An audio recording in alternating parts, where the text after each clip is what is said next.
things YouTube. Recently, Trae Crowder here on YouTube did a video about his defense of Dixie, his love of Dixie. Now, I have immense respect for Trae Crowder. I'm not saying I agree with everything the man says, but I enjoy his delivery, and he is very funny. And I have not really felt that I wasted my time watching any of his videos. But I do find his video, and I'm going to get the exact name just to make sure I'm saying this correctly, in defense of Dixie. And I'll put a link to the video in the notes. And it disturbs me because I'm seeing that kind of regionalism, kind of a smaller version of nationalism, um, as really dangerous. And if you think about it, when you're talking about Dixie, you're talking about the former Confederate States. That's a pretty big area. That's a big hunk of the United States of America, and by any measure, that would have been a large country. And briefly, it was a large country, particularly if you look at it in, compared to a lot of European nations. Heck, there are numerous states in the United States that are far larger than European nations. But he loves Dixie, it seems, because that's where he was born. And here's the thing, I was born in Pennsylvania. By the time I was 5 years old, I moved 14 times. I now live in the state of New Hampshire. And the reason I live in the state of New Hampshire, well, it's where I was raised. And by the time I graduated high school, I was still living with my mom, my sister, and I. And at age 20, I finally moved out. But I was pretty much lost to anxiety, depression, and PTSD. I didn't see any future for myself. I wasn't actively, well, that's not true. I didn't plan on killing myself, but I was actively suicidal at that point in my life. So there wasn't a lot of looking forward to the future, of preparing for things, and looking to maybe a better part of the United States would be appropriate for me. I didn't drive, so where I lived was a city with a kind of sort of public transportation system. Our transportation system in my city is horrible. But everything was within walking distance from me, almost always. So I could do that. So I finally ended up living on my own. And again, I found things within walking distance. I could function. I didn't have a driver's license until I was 36, or a month short of my 36th birthday. I had a job. I had relationships with people here. So my connection to this place wasn't this place.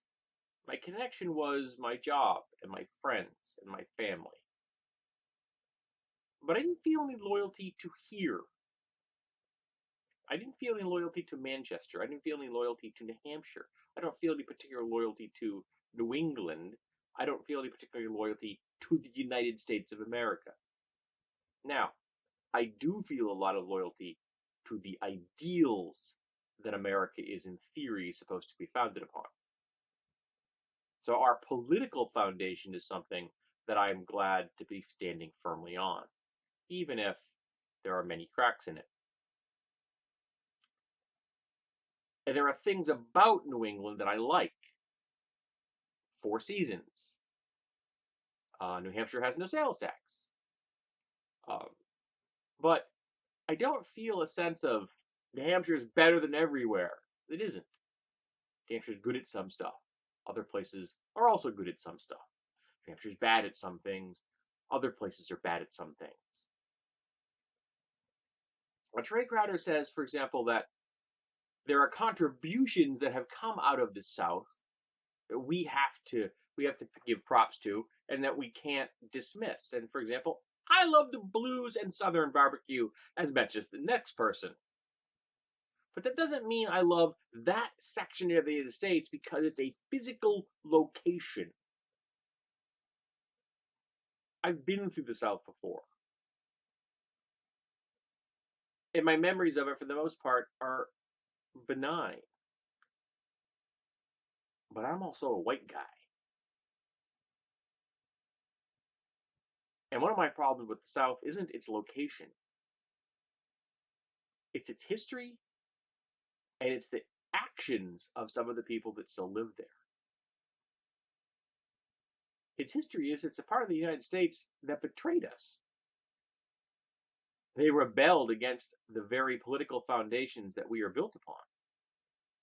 They were traitors.